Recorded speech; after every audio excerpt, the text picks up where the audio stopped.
see like the other screens. I'm wondering if it's gonna come through.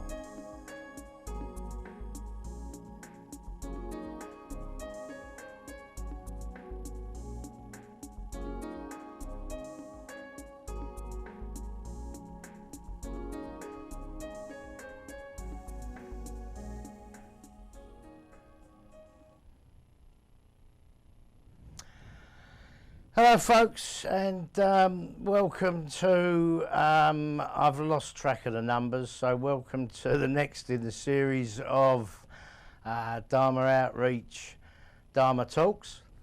And we're fortunate enough today to have a good friend of mine, Darrall, who's agreed to suffer us for at least for half an hour. So Darrall, welcome. Thank you so much for agreeing to come on.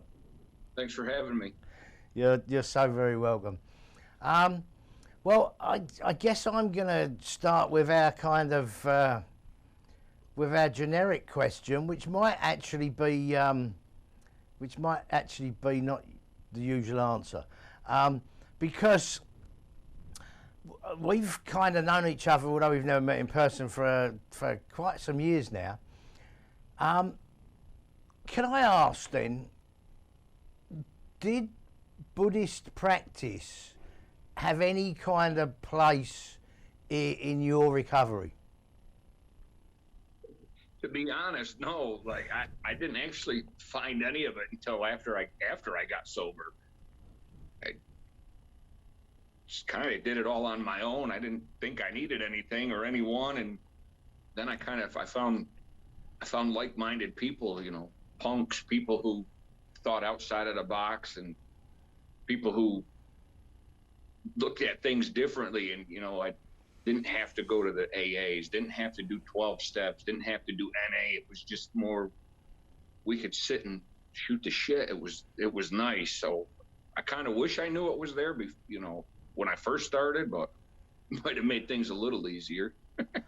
Right. Okay. So this is kind of interesting, certainly to me personally. So if you don't mind me asking, you work the steps or not? No, I tried the steps, and believe it or not, every time I tried to get sober and I went to AA, I ended up relapsing. It almost seemed like it was a competition. It was like, I did this and you did that, and I did more, and no, I did more. And it got old. So every time I heard it, it was almost like it made me think I missed it. Like I wanted to do it, so I kept doing it. So hell, I don't think I've been to an AA meeting in 9 years. Right. Okay.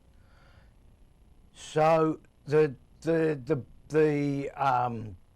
Buddhist influenced aspects then came from when you were hanging out with the likes of Michael and. Yeah, it was, meeting people like Michael. And then I had a friend actually give me Noah Levine's book there, The Dharma Punks, and I read that. And, to see these people, like I said, that were like-minded, and they found peace and harmony and love and joy with everything around them. It was nice. And then, so I kind of dived into it a little more to see if it was something that I would like. And it's just nice because it's not a religion, it's what you want it to be. Right. So did you used to go to refuge meetings or not? Right. Nope. Okay. All right. It's really interesting, because from everyone we've spoken to, you're kind of almost unique. So it was that whole kind of almost punk-based with a Dharma aspect, camaraderie that. Right. Okay. Yeah, I just and then I found you, and we started talking, and I can't even, it's been now 2 or 3 years, I think, and just from talking with you and asking you questions, and then doing the stuff with Mike, and just kind of doing our own little groups and helping each other. It was really nice. It was nice to know it wasn't a competition, and you didn't have to feel like you had to outdo each other. And there was nothing but love and compassion. And and the days, where if I feel like I wanted to jump off the cliff and go back to it, all I had to do was send a text message or a phone call and say, hey, something don't feel right. And you answered the message, or Mike answered the message, or, the other guys that were in the group answered the message. It wasn't, you didn't force me to do anything. You just listened. You showed compassion and love when I needed it the most. Well, so thank you for that. I think for me, it's very heartwarming to me personally to hear that, because I make no secret about the fact that the practicality of a lot of Buddhist teachings is what I'm all about, not the ritual ceremony and the rest of it. So thank you for that, Darrell. I appreciate that personally. Thank you. It's the truth. You don't have to go to a temple. You don't have to go any of it, church, temple, a monastery, whatever. It's it's in your heart, and it's the people around you. And I've addressed my concerns with Buddhist practices, and people telling me what I had to do and how I had to do it to make me a better person. But at the end of the day, it's the people who care about you and the people who show you love, and you show your self-love is what matters. Yeah, and, for sure. The laughing. I mean, look at the conversations you and I have had over the years. I mean, some of it don't even make sense. I don't think people would believe half the stuff we talked about. You know what I mean? I mean, some of the stuff we've talked about, Bill, I almost wonder if we could probably get locked up just talking about it. Probably best we don't talk about it again on a recorded TV program, I guess. But it's just amazing, how we can all come together as, one, over the same thing, our, addiction. It doesn't matter what your addiction is. We all come together. We help each other. And, that to me, that represents, in my opinion, in my heart, Buddhism. We're here for each other. We love each other, and we have compassion and kindness for each other. I would very much agree with you. I mean, I've said for many years, and it's been reinforced in the time that I've been here in Massachusetts, working with Marshall, that there are many more people out there that are practicing the basics of Buddhism without ever having to have that Buddhist label on it or even knowing about it. I mean, I get people that, oh, you eat meat. Buddhists don't eat meat. You were an alcoholic and a drug addict. You can't be that if you're a Buddhist. Like, it's what you make it. It's how your perspective of it. I turned my life around, and now it's opened with love and compassion. And that makes me, in my heart, a Buddhist. And what I do, I open my heart, my door, whatever, to anybody if they need it, And the label of modern things, I don't like it. I think that's why I never fit in with AA, or maybe that's why I never made it through a full rehab, and I always got asked to leave, or I just left. I didn't follow the rules, I guess. No, but the important thing is that we are all sitting here today, and The three of us have all been in the same situation. We don't make any secret of that. No, you don't. And it's amazing. I look back because I just celebrated my 10th birthday. As I call it, because that's the day I was reborn. And shit, 10 years. I think, where the hell did 10 years go? And like, good God, like, I mean, there's days I wake up and I'm like, oh yeah, okay, all right, yeah. Then there's days I wake up and I go, man, how the hell am I still here? But I'll tell you what, I wouldn't change it for the world. No, I don't think I would either, to be honest with you. And it's tough, and it continues to be tough in lots of ways. I mean,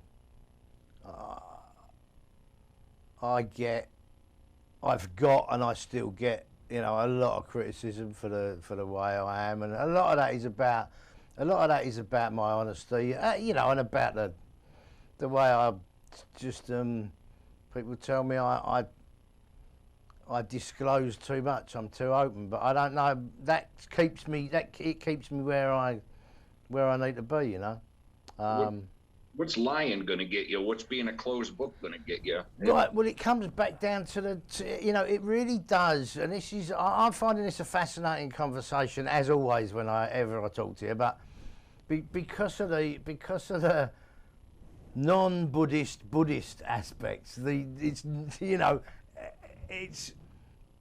it's Buddhist without being labelled as Buddhist. A lot of the shit that we do. Mm-hmm. It truly is, and that's what people come to my house and they're like, well, what's all this Buddhist stuff? You don't practice that, do you? And it's like every day I do something. I'm a better person than I was yesterday, and to me that's all that matters. As long as I'm better than I was yesterday, and continue to be better, better for me, better for my family, better for my daughter, and at the end of the day, that's all that matters, is me being better at that. It certainly is interesting the way that the way you've come to it. Marshall, you got anything you want to throw in there? So Darrell, can you see me? Because I can't. Like, we just see you. Can you see me talking on the screen there? I can see you. I was going to say all right. I was wondering if you were there.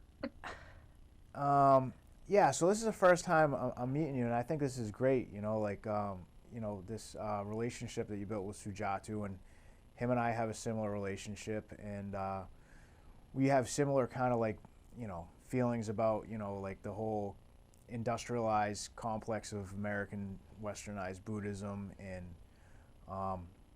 our mission and our goal is to, share just the basic tools of Buddhism with people as an option in their own personal self-development and recovery and health and things of this nature.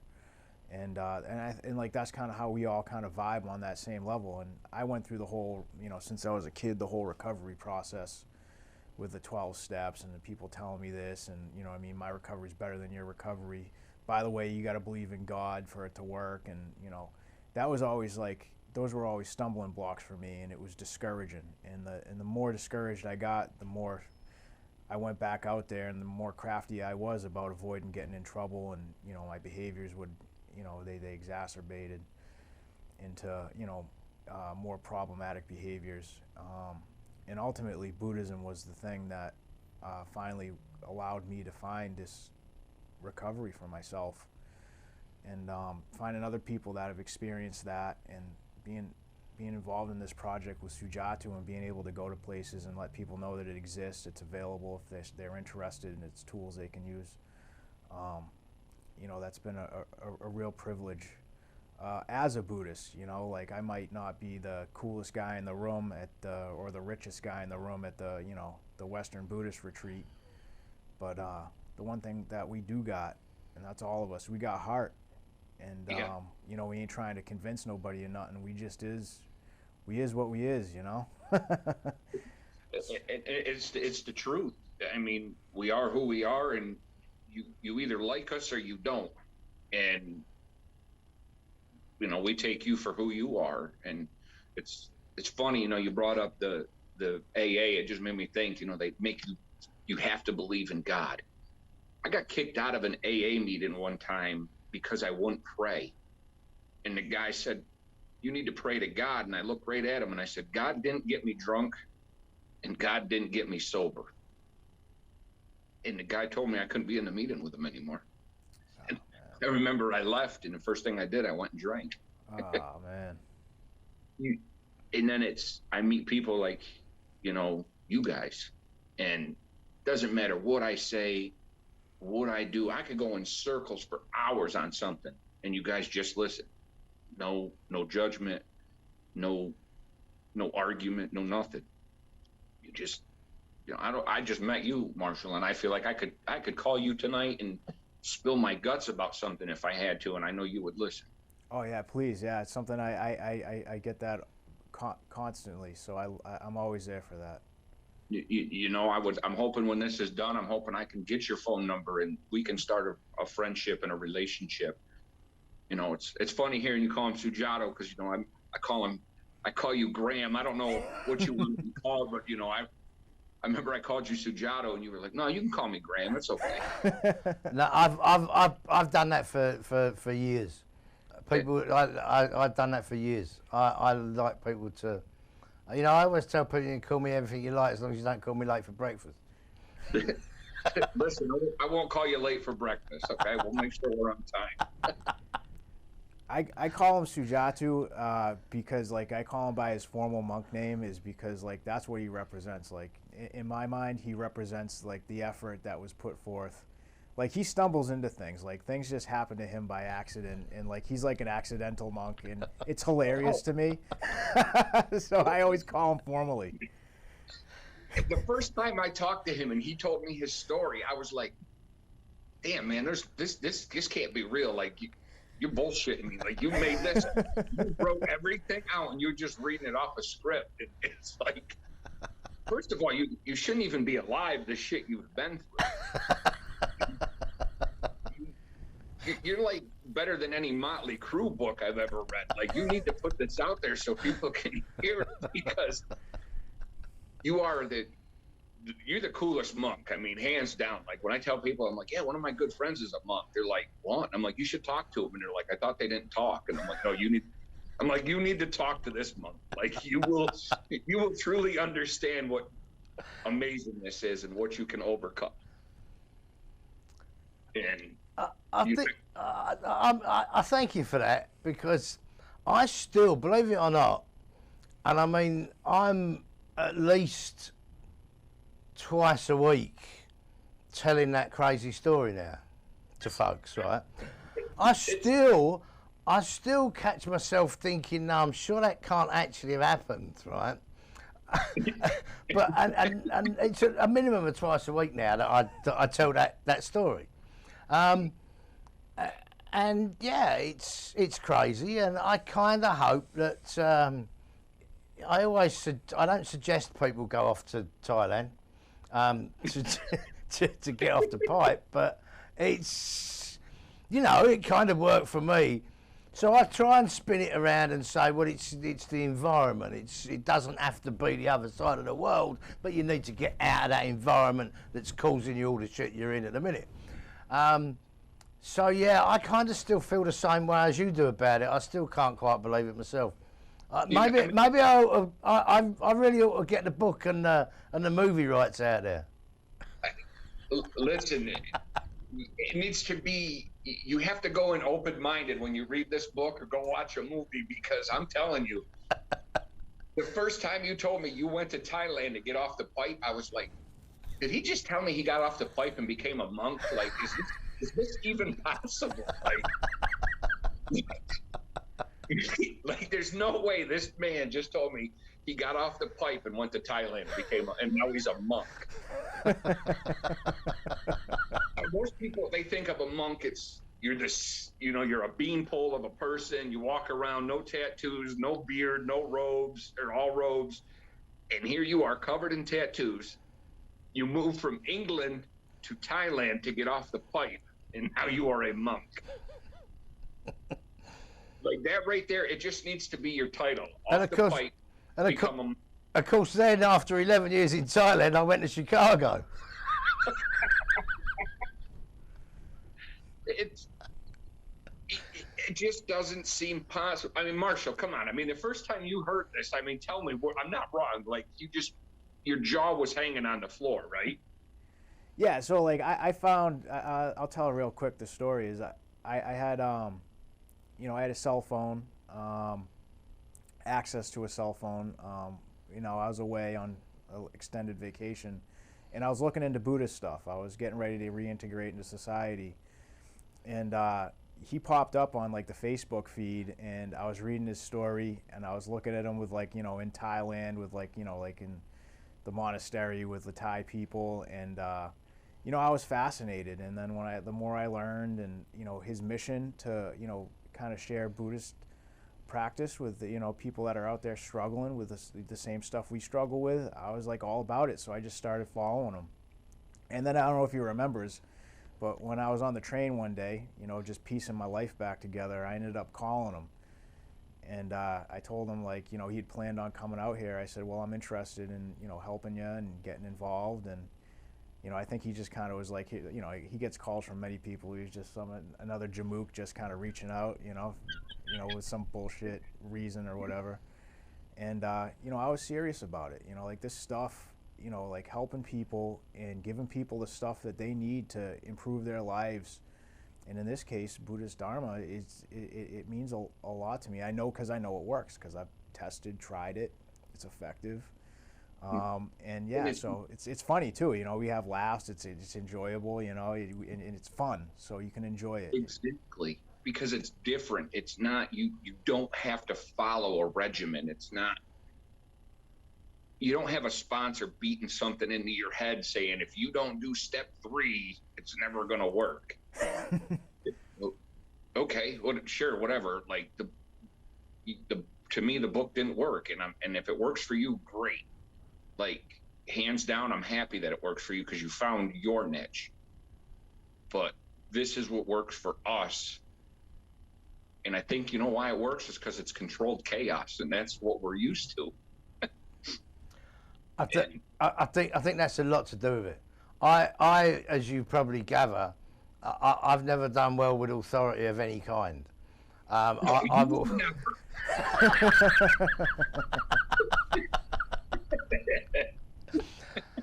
and I think that is that you know, organised chaos is just about right.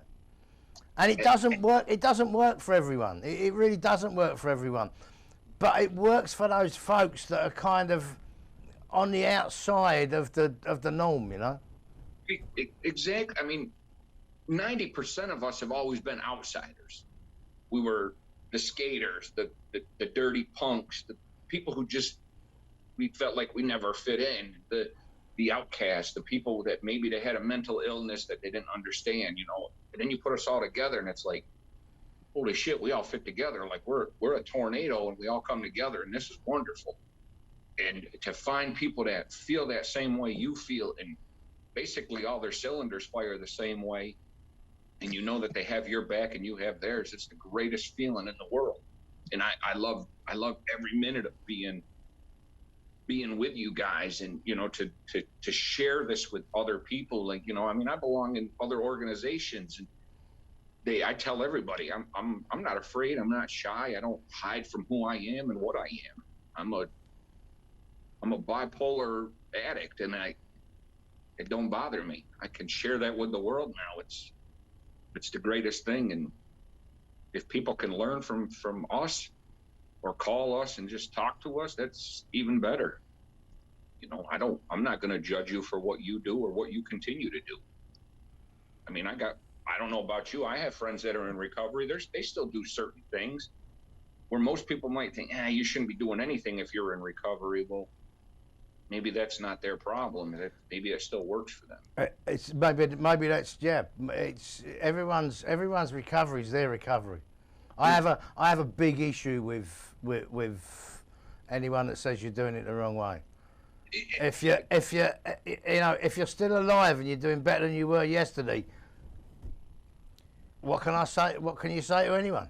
Well, two thumbs up for that. You know what? And I'm going to share on that too. Imagine being in a community and having friends, and then you decide to start smoking some marijuana or something, or if you're an opioid dependent, you decide to have some drinks, and now you're afraid to tell that community what you've done because you're afraid you're going to get ostracized or you're going to get judged.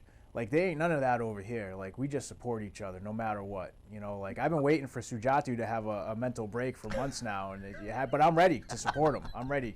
You know, like, we're just here to support. We don't care. Like, we're here for each other. You know, I got friends, like, I don't drink no more, but I still smoke marijuana. Does that bother you? No, that's cool, man. That's you. I don't care. I still love you. You're my friend. You're my family. And I'm going to be there to support you, just like I know if I wanted to do that, you would support me. And that's what we need to be. And that's why this community to me, is the greatest community. I don't have to do something I don't want to do. I can be me. I can act like me, and we can laugh about it. And we can be serious, but we can also laugh. I mean, hell, Graham, you and I mean, we've had hours of conversations, and I think when I was done, I think I had more tears rolling down my eyes from laughing than I have in a long time. And that, Darrell, that's what it's all about, isn't it? It's about that. It's about us being able to find these connections that, you know, get us through some shit times. It's about knowing that there's, you know, I went years where I wouldn't admit that to anyone that any kind of perceived weakness or anything, you know. But, you know, it's marvellous to have these folks that even if you don't speak to them from 1 month to the next 6 months, whatever, that you know you can pick that phone up, you can send that message, and, you know, and that's really what it's all about. That's really what it's all about. That's what we need, and that's how we're going to continue to survive. And as long as we keep putting the word out there and we're there for people, tomorrow's going to be a good day. For sure. I have now got no idea what the time is. Yeah, we've gone over. We've gone over. Oh, right, okay. Right. Oh no, okay. No, we haven't quite gone over. We've got a couple of minutes. Darrell, I want to thank you for coming on here. I really do appreciate it. And also, I don't know if you've got anything going on for you that you want to plug on here. I don't know how many people will see it. Any events, any causes you're supporting. But I always give people that opportunity if they have. No, just keep being you. You need anything, don't ever hesitate to reach out. I mean, you can ask these two, and they can always get you in touch with me if you want to know anything or have more questions, or you want to just call and shoot the shit. I'm game. Thank you. We appreciate that, and that's really what we're looking for. And actually, we might hit you up off of here for. To see if you'd be interested in doing some maybe virtual speaking commitments for us. But we'll talk about that off of camera. Yeah. That works. Darrell, it's great meeting you. Great talking to you. I'm glad to make another connection. You know, another solid Buddhist. You know, like what we talk about. That's true recovery, and it's true Dharma. You know, in my mind. Yeah. No, there's no walls and no. We're an open book, and that's what we need to be. The stigma's got to stop, and what the hell? Well, thank you so much, Darrell, again, and I guess we'll wrap it up there. Thank you. Thank you. Thank you very much.